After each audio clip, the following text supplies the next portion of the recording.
Bienvenue dans la capsule philo au cœur des mots. La traversée d'une crise. Dans les moments de crise, un renouveau est recherché, signe que quelque chose s'est arrêté en chemin et doit se remettre en mouvement. Toute crise appelle un changement, un passage du connu vers l'inconnu, mais surtout un retour à l'essentiel. Les Chinois représentent le mot crise par deux idéogrammes qui signifient à la fois danger et opportunité. Ça nous invite à voir l'opportunité au cœur même de la crise. La crise semble exiger une révolution en soi, un renouvellement de nos certitudes, de nos habitudes, comportements, nos croyances, nos a priori, nos opinions, nos concepts et encore bien d'autres. La crise agit toujours là où il faut progresser. Dans différents secteurs de la vie, la crise a une fonction nécessaire pour permettre l'avancée d'un système qui ne convient plus.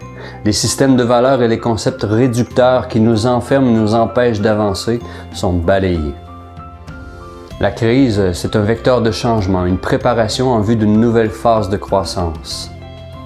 Et je cite l'écrivain Antonio Gramsci, « La crise, c'est quand le vieux, l'ancien, se meurt et que le jeune, renouveau, hésite à naître. » La crise, comme la chrysalide, le cocon de la chenille, est un état intermédiaire où s'amorce une transmutation, une maturation progressive de la façon la plus discrète, comme la chenille qui se transforme à l'intérieur de son cocon, pour devenir papillon.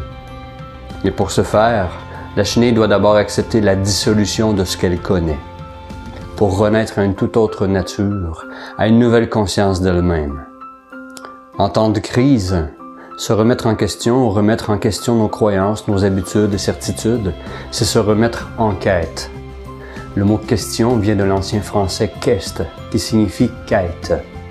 Alors la crise, ce n'est ni plus ni moins se remettre en chemin vers une meilleure version de nous-mêmes. Lors de l'inévitable, il demeure toujours à notre disposition d'adopter une attitude destructrice ou instructrice, soit saboter l'occasion de croissance qui nous est proposée, soit intégrer l'enseignement délivré par l'événement dans le but d'une maturation. Si vous avez aimé ou appris quelque chose, laissez-moi un pouce, un commentaire et partagez cette vidéo. À très bientôt dans une autre capsule philo, au cœur des mots.